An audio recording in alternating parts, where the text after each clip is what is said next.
जब गर्भ में थे तो कौन सा नाम था तुम्हारा? गर्भ में थे तो ये नाम मिला हुआ है जगत से बाहर, जो गुरु जी से मिला हुआ वो प्रभु का है नाम। जैसे श्यामा शरण, तो श्यामा जी की शरण है, ये हमें हर समय याद दिलाता रहता है गुरु जी की कृपा से। माधव शरण हर समय हमें याद दिलाता रहता है कि हम प्रभु की शरण में हैं। नाम रोशन हो जाए, अरे नाम अपने हृदय में रोशन करो, भगवान का नाम का प्रकाश हृदय में करो, अपने नाम का नहीं।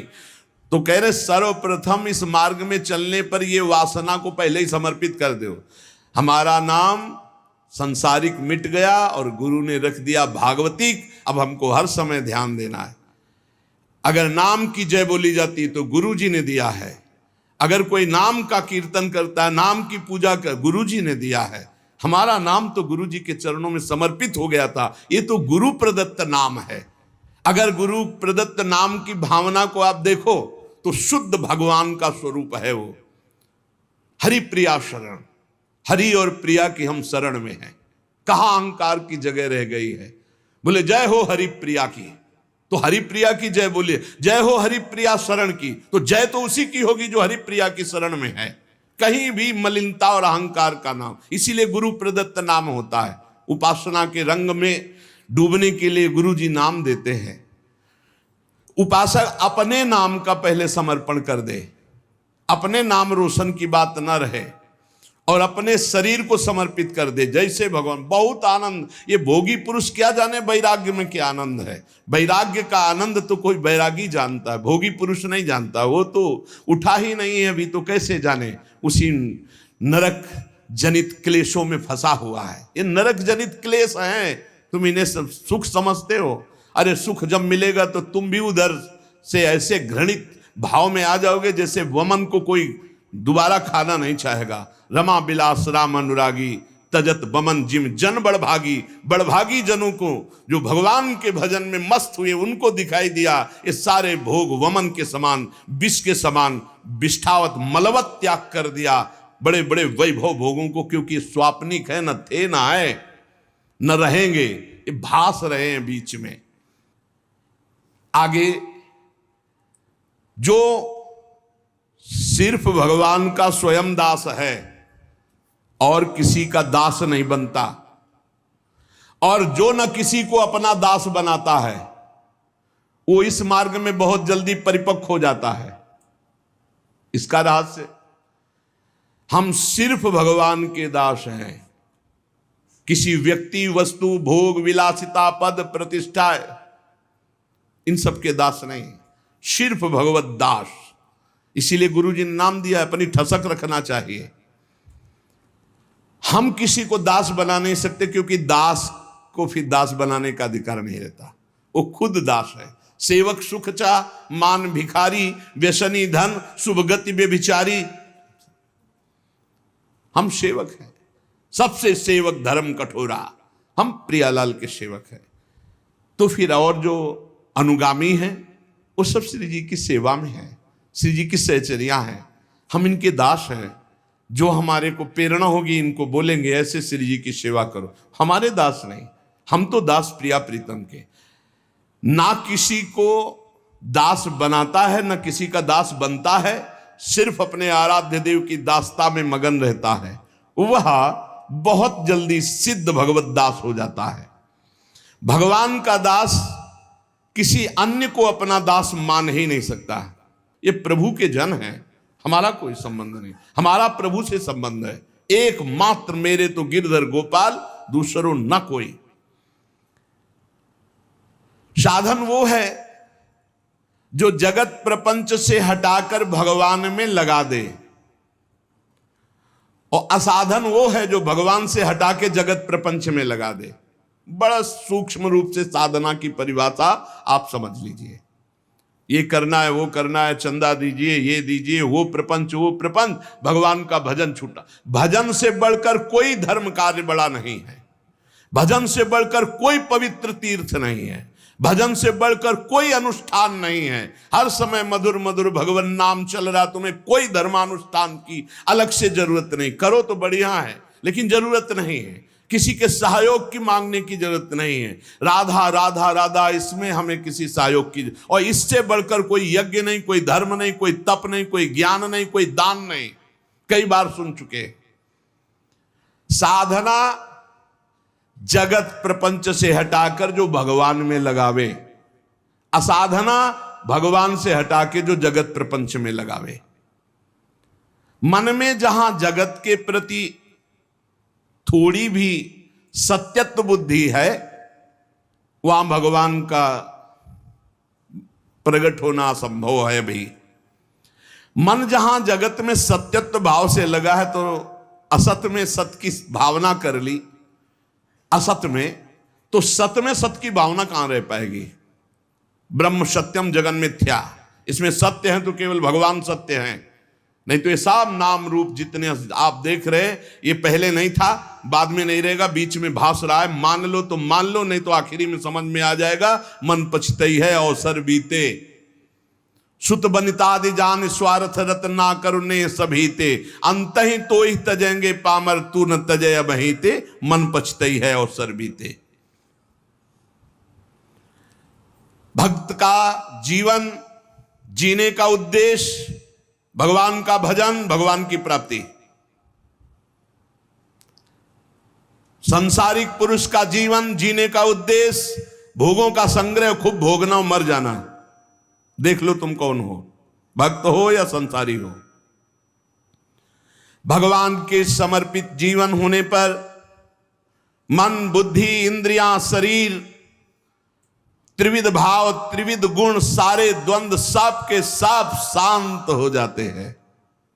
मन शांत, बुद्धि शांत, इंद्रियां शांत, शरीर शांत,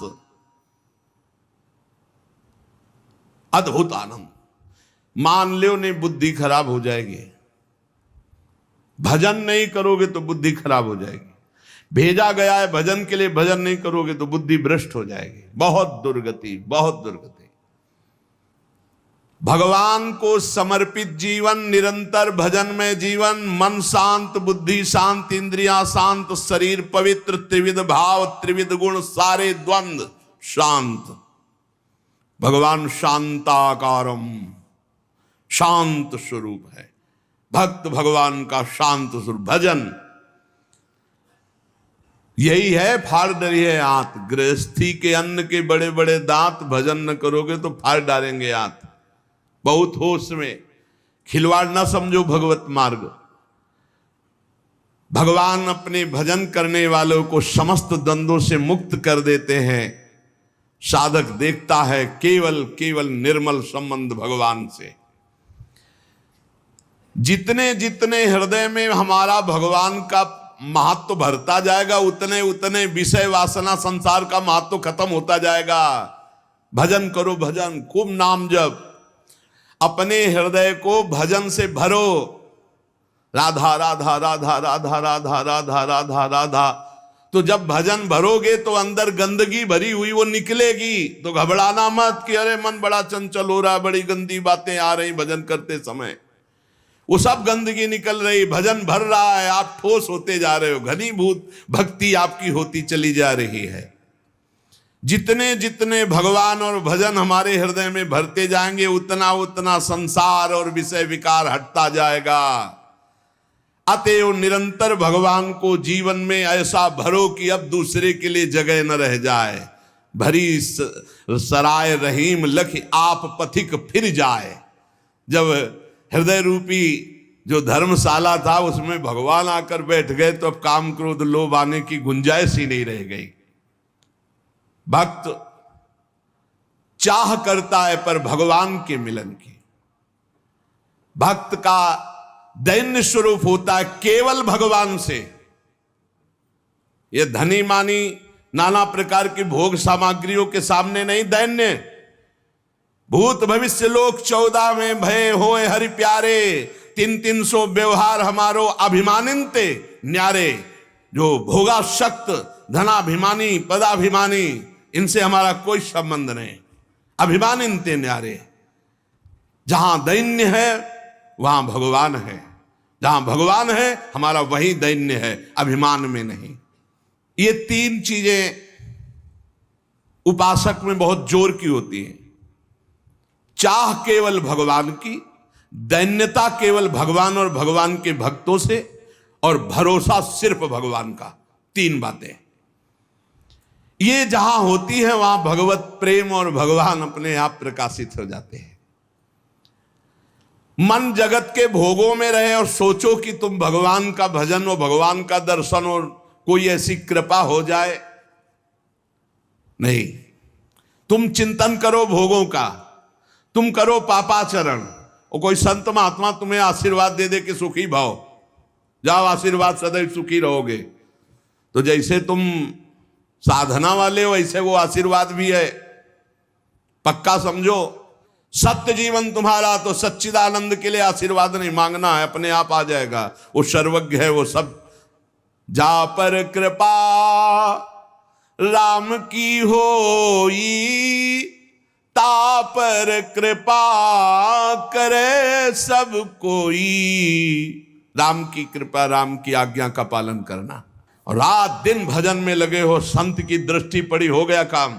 वो आंतरिक दृष्टि होती है, उसमें हाथ पैर नहीं ऐसे करने से अगर हो ना तो हुआ, किसी का मन बदला। ऐसे तेज थोड़ी साधु का आता है। रात दिन भजन कर रहे हो, उनकी आज्ञा पे चल रहे हो, अब वो श्री जी के चिंतन में हो, तुम्हारा चिंतन आ गया, अब गया। ये ना कोई कैमरा पकड़ पाएगा, ना तुम्हारी दृष्टि पकड़ पाएगी, तुम्हारा हृदय पकड़ पाएगा कि ऐसा कैसे हो गया। कहाँ मैं विषयी जीव और कहाँ ये ऐसा भागवतिक जीवन। ये तो गुरु प्रताप हुआ, ये तो संत प्रताप हुआ।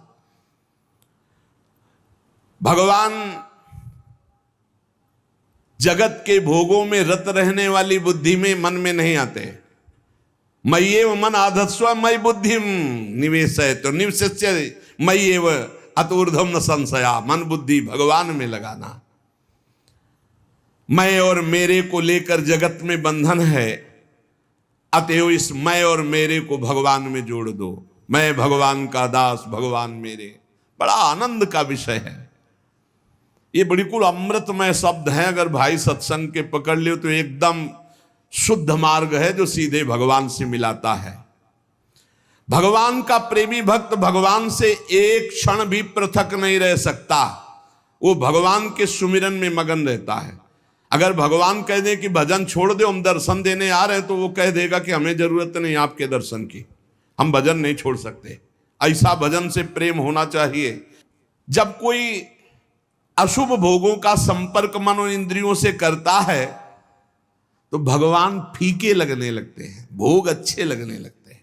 और जब कोई भजन में मन और इंद्रियों को सब, तो भोग फीके लगते हैं, भगवान अच्छे लगने। अब तुम ये पसंद करो, भगवान को अच्छा पसंद करना चाहते हो या भोगों को अच्छा।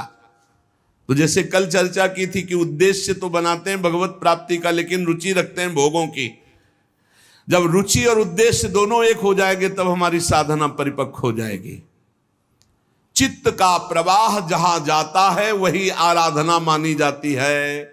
माला चल रहा है भगवान के लिए और चित्त जा रहा है भोगों के लिए, तो जहां चित्त है उसी की आराधना। तो तुम किसकी आराधना करते हो? भोगों की।